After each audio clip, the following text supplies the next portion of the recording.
So let's dive into our presentation, The World of Jesus, all right? So we're going to start with the verse that every Christmas play I've been to always starts with, right? And it came to pass in those days that there went out a decree from Caesar Augustus that all the world should be registered or taxed. Now, I like to point this out. As you've already heard my other presentation, I like how when we talk about the biblical accounts, that the biblical writers don't say once upon a time. They root their accounts in history, whether it's time or geography, and Luke roots the birth of Jesus during the reign of Caesar Augustus.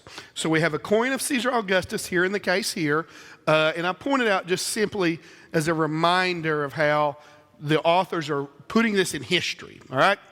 Now, so I talked briefly in my presentation on the Old Testament, and Henry mentioned these skeptical scholars, minialists who like to criticize the text, and we're going to spend a little time in my presentation talking about these guys from different aspects here today too. So let's read Luke's 2:3-5, part of that. All went to be registered, every to his own town. And Joseph also went up from Galilee, from the town of Nazareth to Judea, to the city of David, which is called Bethlehem, because he was of the house and lineage of David, to be registered with Mary, his betrothed, who was with child. Okay? Now, let's talk about that census. Let's go ahead with the skeptic's argument. And what I'm about to tell you is 100% true. Roman censuses generally did not require people to return to their ancestral homes. That's just fact, okay? And so the skeptic likes to take that and say, see, you know, we know the gospel writers are writing something here that we know is not history. Well, remember what I told you in the first presentation, when you hear that junk, go do your homework? Is there an exception to the rule? Okay, so we're going to look at a document, an ancient document called Papyrus 904, and it's an edict from Gaius Vibius Maximus. Now that's a good name for you if you need something for a new boy, Gaius Vibius Maximus, all right? Prefect of the Roman province of Egypt, somewhere very close to Israel in the Holy Land. Let's read what he wrote, okay? Gaius Vibius Maximus, prefect of Egypt, says, seeing that the time has come for the house-to-house census, it is necessary to compel those who for any cause whatsoever are residing out of their homes or their districts to return to their own homes, that they may carry out the regular order of the census and may also attend diligently to the cultivation of their allotments. This was written in around 104 AD. Pretty awful close to the time of the Gospels, all right? So, what do we find here? A couple interesting notes. One, it's interesting to note that in this Papyrus 904, the author uses the same Greek word that Luke uses in describing this census, okay? And also, it demonstrates that there were circumstances where people did have to return to their homes for this. And in this specific case, it seems to reference property owners. Now, the Bible doesn't give us all the explanations of why Joseph had to go, but when we look at this information, some scholars suspect Joseph also owned property in Bethlehem, and that may be his reason for having to return. Now, as I said earlier, we don't want to be dogmatic about things. We don't know. We don't know. The text doesn't tell us, but looking at this information, it gives us an answer of what that may have been the reason, okay? So, it's just another good example of when we hear the skeptical argument that says, oh gosh, we go do our homework. And we take a look, and once again, we find the biblical writers accurate. All right. Now, in talking about the Gospels, I like to talk about two little towns called Nazareth and Bethlehem. And the reason I want to talk about them is because of a group called Jesus Mythers. These are skeptical atheists. And I'll be honest, I think their arguments are so thin that in a good scholarly setting, I probably wouldn't waste time talking about these guys. But here's what happens in our modern world. We have this amazing thing called the internet. And with the internet, any bad idea that anyone has can be shared around the world and for people to pick up on and run with. and we see a lot of that and a lot of bad ideas in a lot of ways, don't we? All right? So these folks have got a following on the internet. And basically, they argue that Jesus didn't exist. And one way we know that is there is no evidence that there was a Nazareth in the first century. Now, it was awful hard to have a Jesus of Nazareth if there's no Nazareth at the time, right? Okay. Well, that theory was made popular in a book, The Myth of Nazareth, the Invented Town of Jesus. Well, and let's be frank. For years, archaeological evidence of a first century Nazareth was pretty thin. And so, okay, we'll give them that. But I like how, I know a biblical scholar who says, often these skeptical arguments that get big interest, he said, after a long career, he said, it's interesting to me that often when these things are out there and get big interest, if you just wait a few years, it's almost always amazing what is discovered that rebuts that position. So let's look in this situation. Since that time, many ossuary fragments in tombs have been excavated in the Nazareth area. Now, does anybody know what an ossuary is? If you weren't in my presentation last night, I only saw a few hands go up, and that's the way I like it, because we're going to talk about what those are later today, okay? Or later this morning. But here's what you need to know for right now. They are artifacts that you can reliably date to the first century. So if we have first century artifacts, you got to have first century people, right? Now, on top of that, many storage pits and cisterns from the time of Jesus have also been discovered in Nazareth. But here's the big one, all right? There have been 2 first century courtyard houses recently unearthed in Nazareth, okay, that date to the first century. Now, Ken Dark is the lead archaeologist. In one of these, I don't know if both, I can't remember but I know the one is under a convent where a group of nuns love to dig.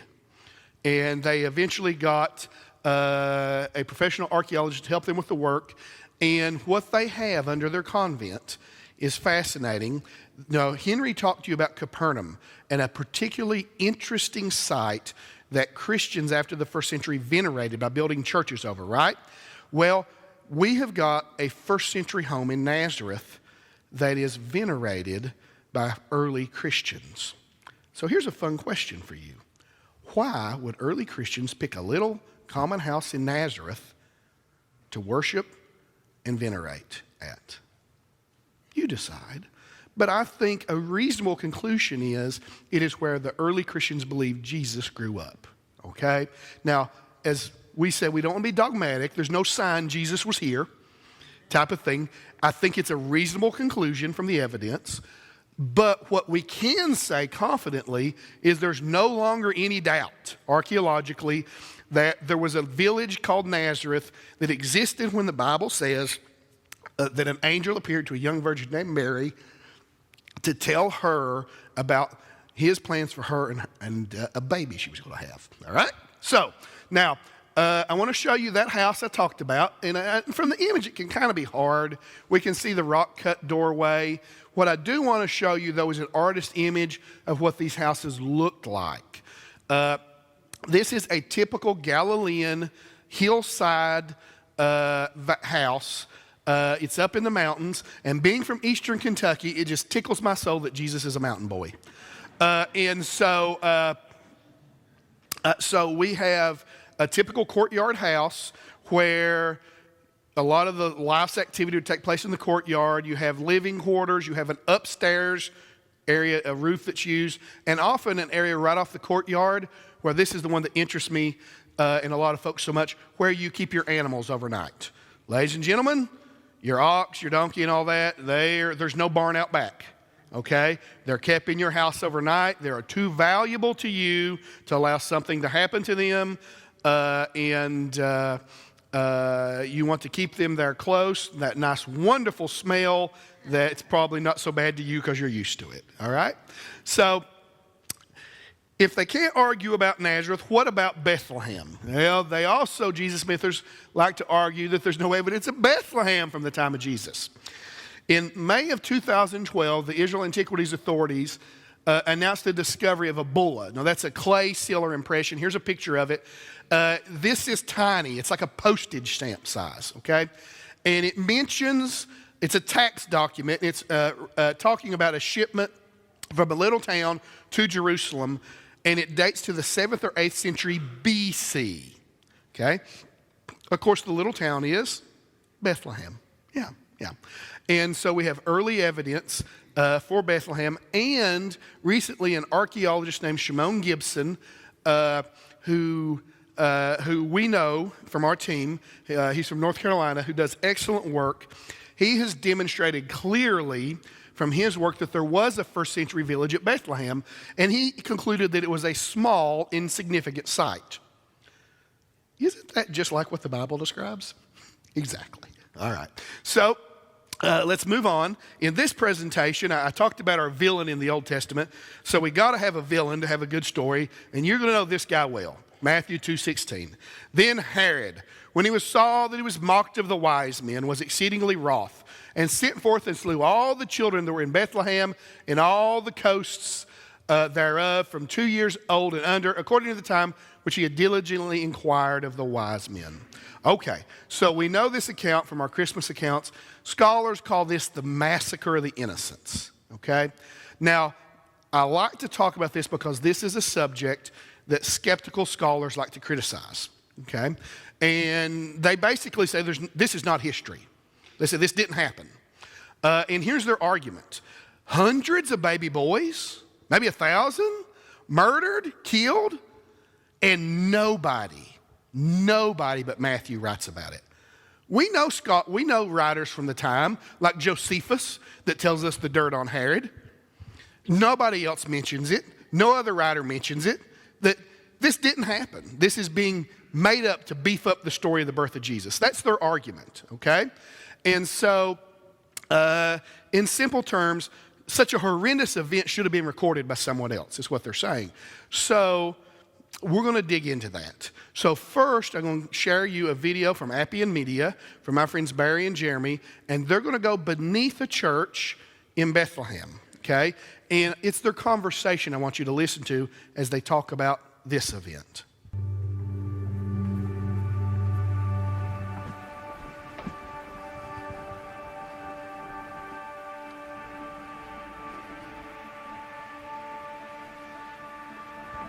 Barry, in Matthew chapter 2, Matthew records that after the birth of Jesus, Herod is trying to get him. He's threatened by this king that's going to take his kingdom. And so in a dream, Joseph is told to take Mary, take Jesus, and flee to Egypt. They do that. Herod is frustrated that he missed his opportunity.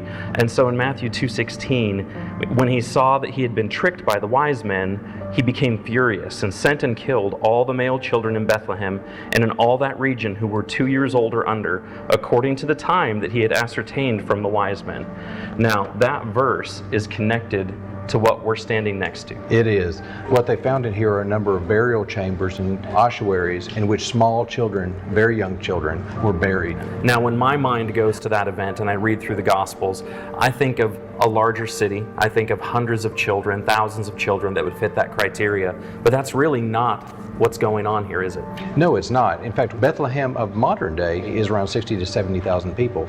Bethlehem in the first century would have just been several hundred.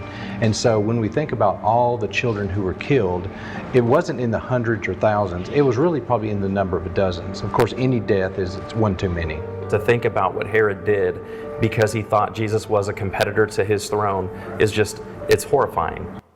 So growing up, when I heard this account, in my mind, maybe you were like me, I imagine hundreds of children. Did we catch how big Bethlehem is in the first century?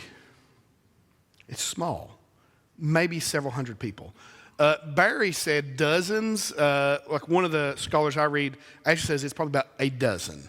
It's a handful. Now listen, this is horrible. It's a horrible event, but I want to speak plain about the ancient world.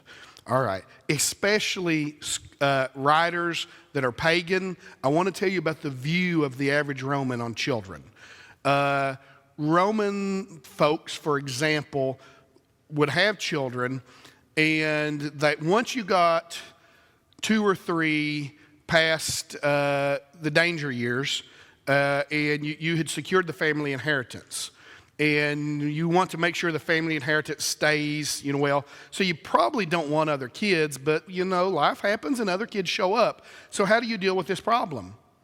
You take the baby to the city trash dump. That's what they do.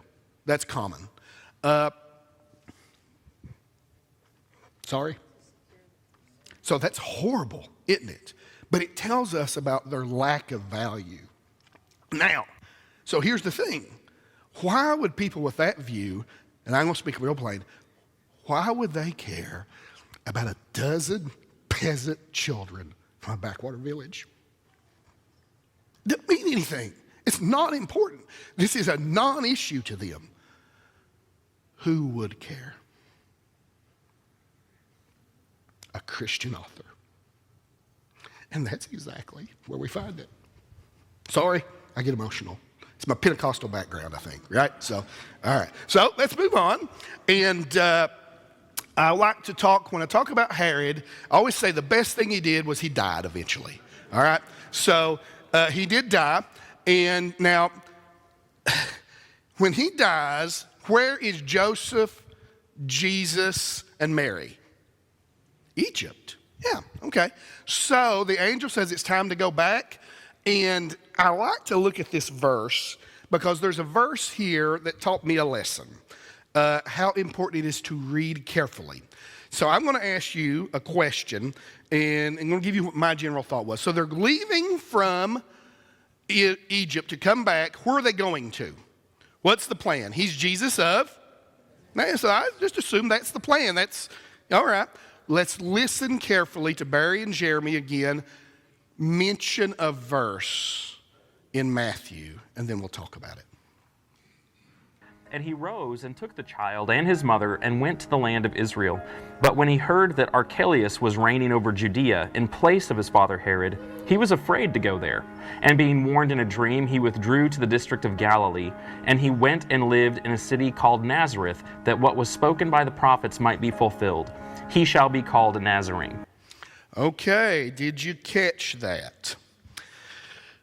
Joseph is afraid to go to Judea. It doesn't say, hey, the plan is we're rolling back to Nazareth. Matthew seems to suggest to us that is not Joseph's plan A. He's going to Judea. Now, Judea is a region, okay? What is in Judea that they might be returning to? A few miles south of Jerusalem is a little town called Bethlehem. Now, if we all know in our Christmas plays, we have the shepherds roll in and then we have the wise men all roll in on the same night. Is that how it happened? No, we know that. And I understand why we do it that way in our Christmas plays for convenience. But the word used when the wise men show up for Jesus is not the word for a baby. It's toddler. Okay? Scholars usually put it between 6 months to 2 years old. So here's the thing. I am no expert on registering or paying taxes for the census. But as a government worker, I do know it probably doesn't take 6 months. It seems to suggest that they went to Bethlehem and they didn't go back to Nazareth. They've set up shop. Okay? And then the angel says, you got to get out of town. Now, why might that be? Sometimes I like to speculate. And I'm careful when I talk about the Bible, and I always say the Bible according to Tommy, because it's me speculating. When they get to Bethlehem, Mary is pregnant, and she is the wife of Joseph. In Nazareth, she's pregnant out of wedlock. How's that go in that culture? They ain't popular, all right? They're probably okay seeing them leave, all right? But in Bethlehem, I wonder if they're treated a little different. I wonder if they like life a little better. I just speculate. Because it seems they go and stay there. And when you read Matthew carefully, it seems to suggest to me that Joseph's plan A is to return to Bethlehem because that's in Judea. However, there's a guy mentioned, and this is how archaeology and history illuminates the text, but for fear of Archelaus. Who is Archelaus? Okay, so I want to point out our banner over here and talk about the death of Herod the Great and how it impacted the geography of the time of Jesus. When Herod died, before Herod died, in simple terms, in his will, his oldest son, Antipater, is to get it all. Antipater is going to be the new king. There's a problem. Antipater has a little bit of a falling out with Dad, and when Dad, near the end of his life, is probably having some major issues, not a good time to be on a bad side of Dad. 3 days before Herod the Great dies, Antipater is executed. Now, I'm an attorney by trade, and if I was Herod's attorney, I'd say, Herod, baby, you done killed the heir to the throne in the will. You're going to have to write a new will. You got 3 other boys. Who's it going to be? It never happens. Now, Herod dies, and there's 3 other sons. Ladies and gentlemen, which one of those sons you reckon wanted to be king? All of them? Exactly. So what happens? Okay? Well, you got any parents in the room got 3 kids or more? We see some hands up, all right? Now, have you ever been in a situation when they all want the same thing? Have you ever split it up? That's what Rome does. So the region is split into 3 areas. So I'm going to walk over here. Herod Archelaus gets Samaria and Judea. Judea being where a little town called Bethlehem is. Herod Antipas gets the Galilee, and Herod Philip gets Gallinitis. Okay, so now, what do we know about Herod Archelaus? We have one line in the biblical text. Joseph is afraid of him. What does history tell us about Herod Archelaus? Here's what we know about him from history. If I remember right, it's 8 years. After 8 years of his rule, he is so cruel that Rome removes him from power. Ladies and gentlemen, how cruel do you have to be for Rome to say you're too cruel? That's how bad this guy is. He's bad or is worse than his daddy. Now, and that's what we see reflected in the text of Matthew. Okay, now, with that said, when he is removed from power, the powers that be at Rome say, we are not giving this region to Philip or Antipas. We're tired of these Herod boys. We're going to put our own guys in charge. Our governors, you might say, are prefects or procurators. You know the 5th one of those in line by name. His name was Pontius Pilate. And that's how they come to be in the region, okay? All right, so that tells us a bit about the world and the borders Jesus knew. And if you'll read the Gospels, in Jesus moving around, sometimes the heat's on, and if you know the borders, you'll watch as they jump the borders and leave the heat behind. Yeah, all right? So, all right. Now, let's talk a little bit about life in Nazareth.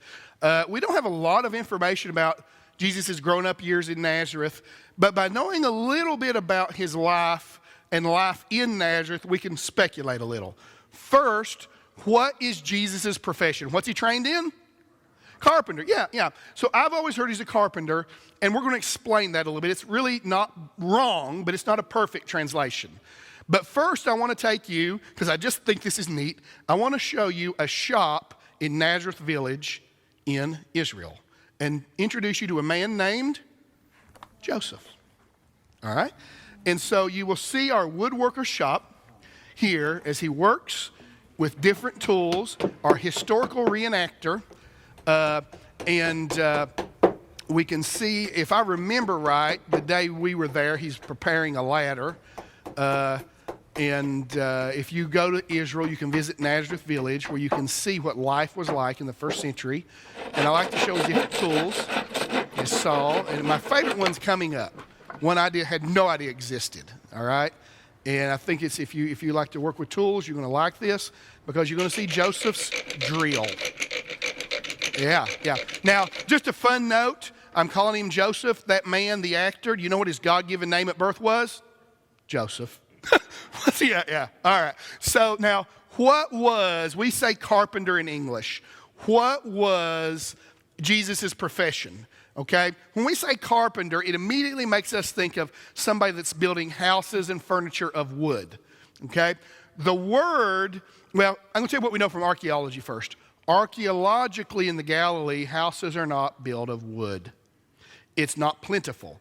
You make them of stone. Okay? And a lot of your building material is stone. The word for Jesus' occupation was tekton.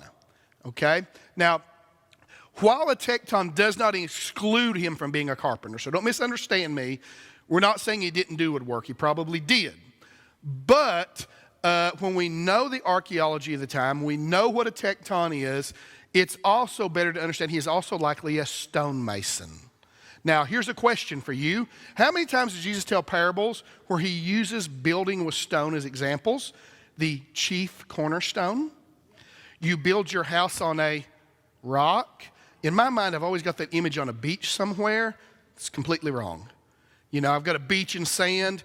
In the Galilee on those hillsides, you can get in the wet season torrential rains, heavy rains, so you have to get your house leveled down to bedrock on those hillsides so your house wall does not crumble. It's actually not very deep. It's actually shallow, but a good builder knows you have to get down there. It's a reference to that, okay? Now, so here's the thing.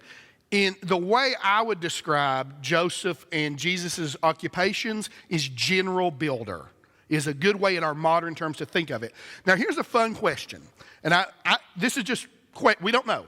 Do you think there's enough work in a little village like Nazareth for 2 tectons, 2 builders? I don't care what answer you give, I'm not going to say you're wrong because we don't know. I suspect no. Pure speculation. But I think when we think about knowing Joseph's occupation and we look at archaeology, it maybe gives us another clue why going back to Nazareth wasn't such a bad decision. Or something that would appeal to Joseph in the natural. So there's a city in the Galilee called Sepphoris, and it was destroyed around 4 BC when Herod the Great died. Okay, there was a rebellion, the whole city's destroyed. Now remember what I told you happens. Antipas gets the Galilee. Now listen, if you're Antipas, all of Dad's good palaces were down in the south. You ain't got, you know, man, I got the short end of the stick here. So he orders Sepphoris completely rebuilt. Okay? And I want the fancy good stuff at Sepphoris. Build me a palace and all that. Now, here's my question for you. If you are a general builder, you're a tecton somewhere in the Galilee, and there's an entire city being rebuilt, you reckon there's plenty of work for you? So here's a thought. In the world that Jesus grew up in, men, if you're in this world, you got to work. There is no government help. You're going to work to feed your family or they're going to starve, okay? Now, so you got to have some job security. Now, if you're leaving Egypt to go back up to the Galilee to, you know, is there enough job security? There's a question. But let me tell you, if you're a builder and the rumor floats down to your ears that, well, in the Galilee, there's an entire city being rebuilt. Oh, I can feed my family for decades. And you see, here's where it's interesting. If you live in Nazareth, every night when you go to bed, in the distance, you see the big lights of the big city named Sepphoris. It is a short 1-hour walk away. In the ancient world, I would call that the commute. All right? Many scholars believe that Joseph and Jesus work and build in Sepphoris. It is never mentioned in the text, so again, we're not being dogmatic, but it's a common sense thing. What does that mean to me? And I speak to men providing for your family. Okay, excuse me. Joseph had a need. God provided. That's what it means to me. All right, now, one other thought. As we move, also the city is set on a hill. Remember, Jesus makes a reference, a city that's set on a hill cannot be hidden. Some scholars think it might be a reference to his knowledge of Sepphoris. And so that's interesting. Now, we talk about everyday life in Nazareth. I just want to point out, if you've not seen our banner yet, I'm not going to go through all this. We have what life was like for every month, what's going on one side. And then on our other side over here, you get your daily, how life is going on a daily basis, okay? Now, I imagine Joseph and young Jesus. So when Jesus gets to be a little bit older, do you reckon he's staying at home with mom every day? Where's he going? He's tagging on with dad, learning a profession. Probably walking over to Sepphoris, working is our speculation, okay? And I imagine these two walking back home, And I imagine young Jesus saying something to Joseph like, man, I hope Mom's making my favorite today. I'm hungry. We've worked hard. And I see Joseph smile, said, son, Mom's making your dad's favorite. You know, and that's what we're having today. So here's a fun everyday life question. What's she cooking in? So I just want to share with you at our touch table an item we want to invite you to hold in touch from the world of Jesus, an authentic first century cook pot. Okay? And I can tell you how we know how to date pottery from this example, but I like items like this just to connect us with that world and remind us in a material way as we touch that, we're talking about real people, real places, real events in history. And so maybe it's something like that. I always get a good question somebody already asked, what did they cook in that? Well, I'm no expert on the diet of a first century person. My understanding is I would describe it like stews. In America, you know, I'm a meat and taters fella. Okay? Well, there's not a lot of the meat. When the Bible refers to the fatted calf, there's a reason this is done for celebration. You're not having that every day, okay? So, all right. All right, let's move on. So we're going to leave our cook pot behind, and I want to get to the events of the last week of Jesus' early life, okay? So Jesus had his last supper with his disciples in a kataluma in Jerusalem. That simply means guest room, upper room guest room, okay? And here's our verse. Then he took a cup, and after giving thanks, he gave it to them and said, drink from it, all of you. For this is my blood that establishes the covenant. It is shed for many for the forgiveness of sins. Okay, so when we celebrate communion, this is what we're doing. We know the cup represents Jesus' blood, and you've already heard me say I want to be Indiana Jones when I grow up. So how many have seen the movie where my hero Indy and his dad go looking for the Holy Grail? All right, The Last Crusade. Now, the movie does a good job in showing what the cup certainly is not. It is certainly not some gold or silver medieval chalice, okay? I like how Dr. Stripling says they probably should have asked an archaeologist, though, what it was. So I'm going to give you a little information about an interesting, some discoveries related to the first century that are very interesting to the world of archaeology.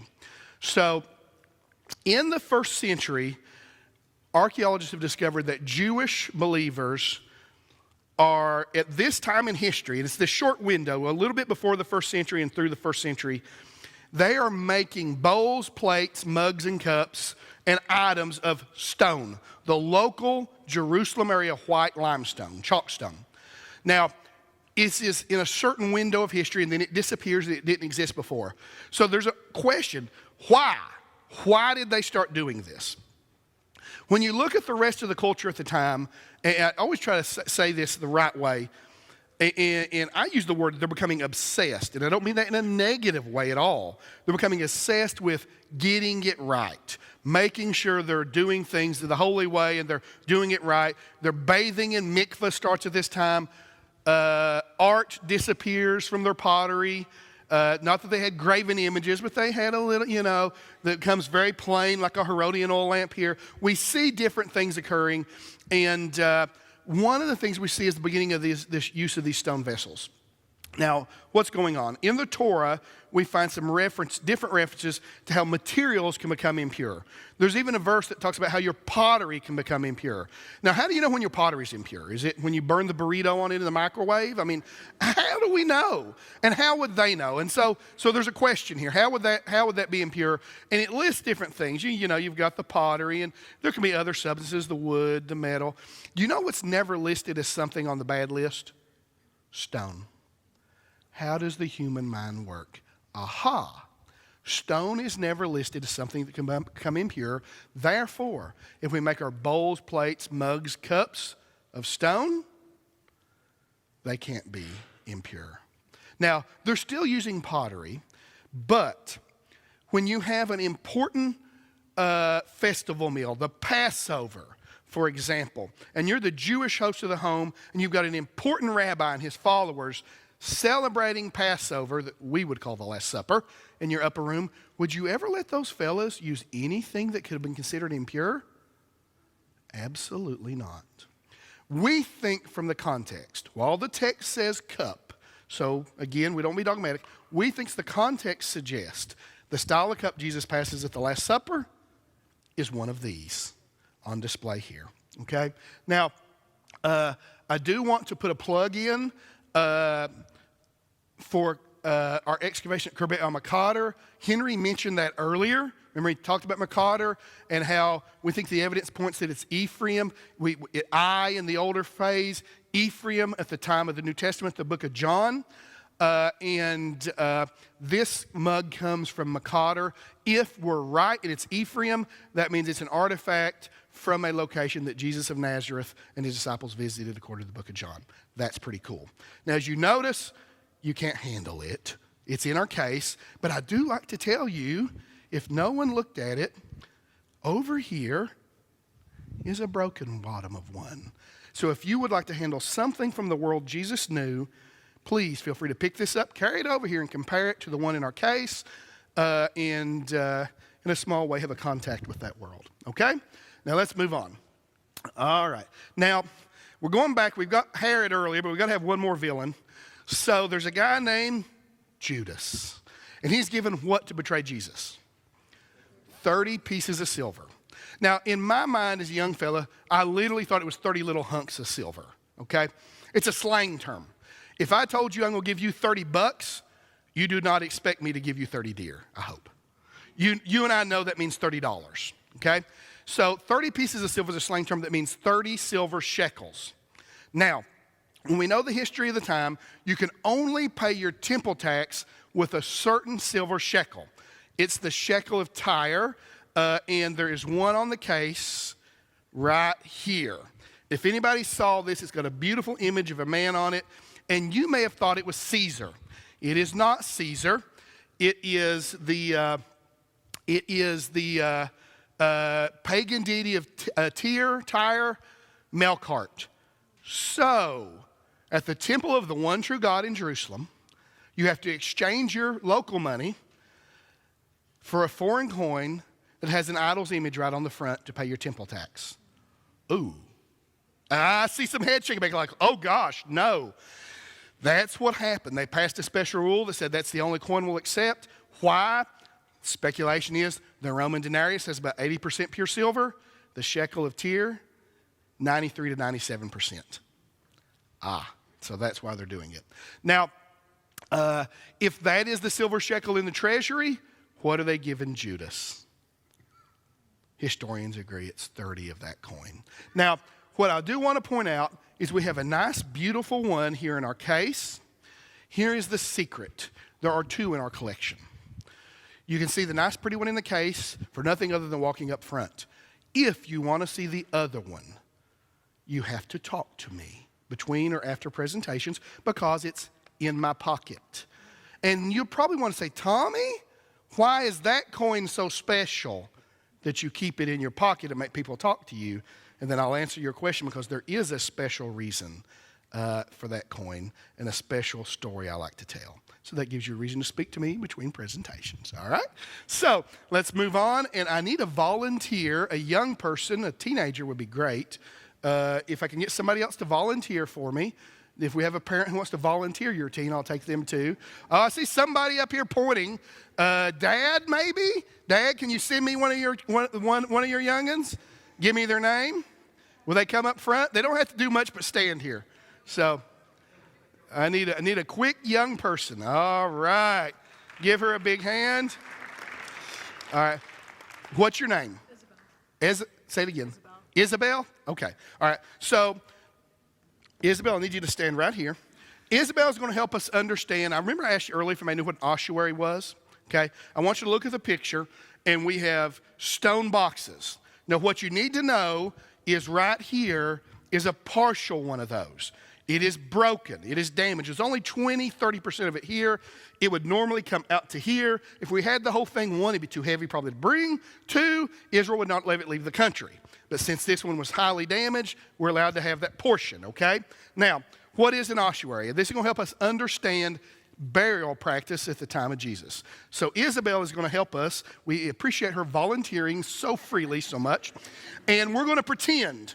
All right? So we all know how to pretend, and I want us to pretend that we're one big happy Jewish village in the first century, and we all love Cousin Isabel. Oh, She's great, isn't she? All right? And, she has one thing, though, about her. She really likes that fish from the Mediterranean that gets imported. It's a little expensive, but she likes it so much that some that come in today that might have smelled a little weird, she doesn't care. She ate it anyways. By noon, she's feeling really bad. By 1 o'clock, Isabel, you're dead, so I need you to lay down on the floor, sweetie, because you have kicked the bucket. All right.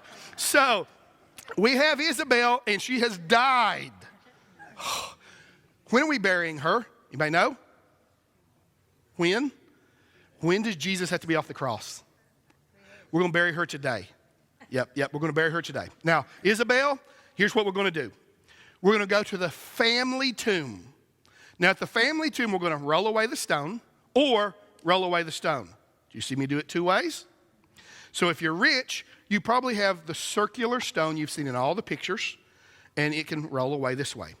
If you're not so rich, you probably have a square plug, and you still roll it away, but you roll it end over end. Which one was Jesus' tomb? I don't know. I'm going to give you two. One, Joseph of Arimathea is probably rich, so he maybe has the circular one. If you want to go with the other side, the angel sits on the stone. Which one of those makes a better seat? It's the square one. I don't know which. It doesn't matter which. Just a little free information. So we go to the tomb, and we're crying and snotting and mourning over Isabel. And we dunk down and go into the tomb, and on the right-hand side, we have a stone slab. Sound familiar? This is where we're going to put her body. And we're going to mourn her for a few days. Then Isabella, I forget. Isabel. Guess what? After a few days, we're done with you.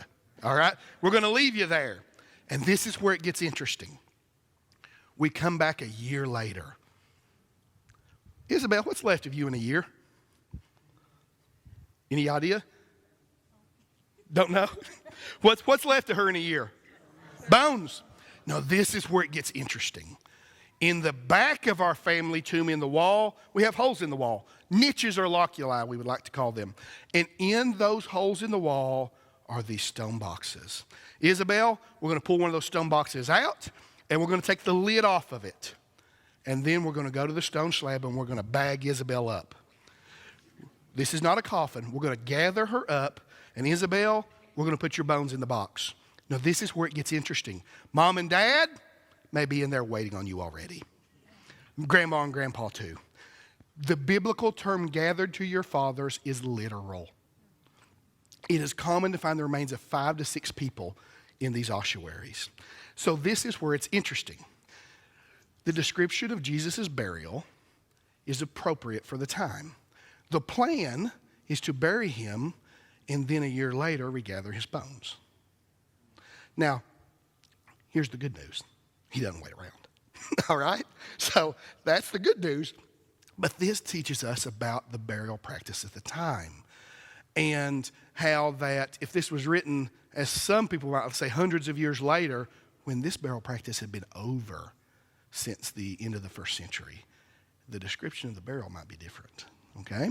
So that is what we have. Isabel has done a really good job, so give her a big hand. And we'll try not to embarrass her anymore. I think Dad, maybe in the back or whoever, has a price to pay today. So we'll let them deal with that. Now, I wanted to point those out for another thing I wanted to show you. This is also an ossuary. Look how ornate. So, this was found in 1990, and it has a name on the side. Joseph ben Caiaphas, Joseph son of Caiaphas, okay? Guess, do you might remember the name of the high priest that tried Jesus? Caiaphas. Historians agree that the remains, there was 5 or 6 individuals in this stone box. One of them was a 60-year-old man. It appears to be the Caiaphas from the trial of Jesus. Now, what's interesting to me and ironic is that the only person from the Bible that we physically have their remains is one of the people that tried Jesus. And his tomb was full while Jesus was empty.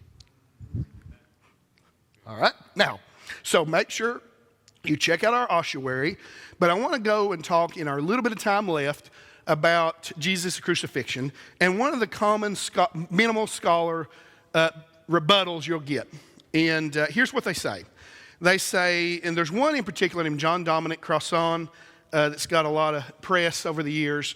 And they say that the description in the Gospels of Jesus' crucifixion can't be accurate because we know in the Roman world that criminals, when they are crucified, are not allowed a dignified burial. Generally, they are thrown in a mass pit or the ditch. John Dominic Crossan, I know, has been quoted as saying, the horror of the crucifixion in the end is Jesus' body is probably thrown in a pit and scavenged by dogs, okay? Now, here's just the truth of it. In general, they are correct throughout the Roman world. A criminal would not be allowed a dignified burial. But as always, what do I say? Go do your homework. You want to do your homework for the area of Judea. And when you look at the sources, it's very clear that in Judea, the Romans bend their rules to allow the Jews and keep trouble down, to allow them to have, because burial is so important to them, a proper burial, okay? Now, one thing that's interesting, in 1968, in one of these ossuaries, the heel bone of a crucified man was discovered. You can see the bone through his heel, okay? That's how we know he was crucified, all right? His name was Jehoahan. And here's the thing. Where did I tell you it was found? In a proper Jewish dignified first century burial. This is from around the time of Jesus. We find a criminal being allowed a proper burial. An exact example of that, okay? And we compare that to the evidence of Jesus, and obviously the skeptical argument doesn't seem to hold as much water, does it? All right? And so this shows us, along with other written sources, how that the argument that Jesus would not have been given a proper burial just doesn't hold water when you go doing your homework, okay? So we're going to finish up with one. I'm going to skip the Alice Minos graffito, and I want to finish up with the Nazareth inscription, okay? This is an interesting artifact, and I want to tell you the backstory of it because it has an interesting story. In the 1800s, in Europe, it was very fashionable to collect antiquities. Rich people would do this. They'd have their cabinets of curiosities, they'd call them, and they would buy things from the Mediterranean ancient world, Rome, Egypt, Israel. And there was a French collector that when he passed away, museums kind of come in and bid for and split his stuff up. And I apologize, I forget the collector's name. But he had a stele. And this was it. And obviously the collector couldn't read it. He had no idea what it said. He just knew, he made one note about it on his records for this stele, and it was that it came from Nazareth. Now that's interesting. But the museum scholars could read it.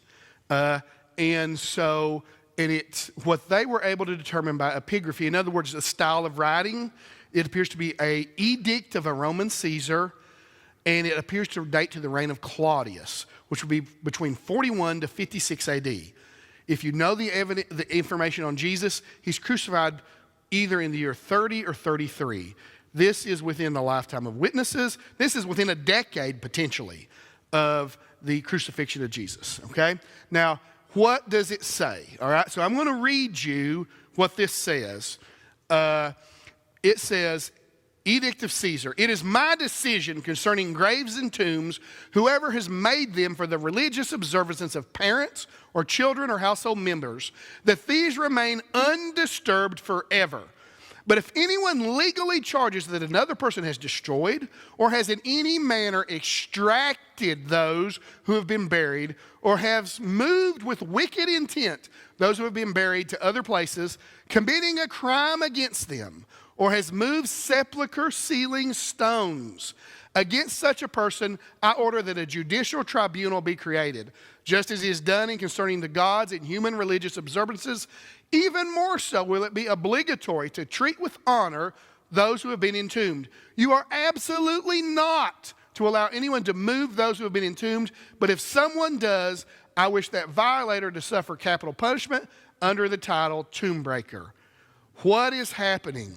The king of the world is now making it a capital offense, a crime punishable by death, to steal bodies from tombs, specifically referencing sepulchre stealing tombs. Some scholars who know much more than I do say this document is clearly targeted to a Jewish audience. Why would the king of the world put such an edict in a backwater village in a backwater province like Judea? You decide. All right? So I think it is very early evidence for the account of the resurrection of Jesus spreading quickly throughout the Roman Empire. And what is the story that the soldiers were paid to say? They stole his body. Yeah. All right, so we have wrapped up our world of Jesus. I'm going to skip the 10th Roman Legion tile as it's time for questions.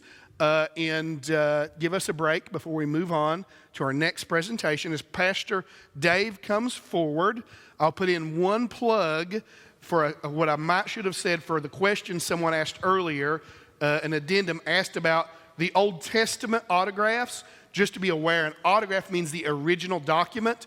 If anybody knows a scholar by the name of Craig Evans, Dr. Stripling says he's either number one or in the top 3 of New Testament scholars in the world, taught me something I did not know. How long do you think when Paul wrote his letters, or the gospel writers wrote their letters, how long do you think those existed and lasted? Well, in our modern world, I might say 20, 30 years, 50, and we're copying.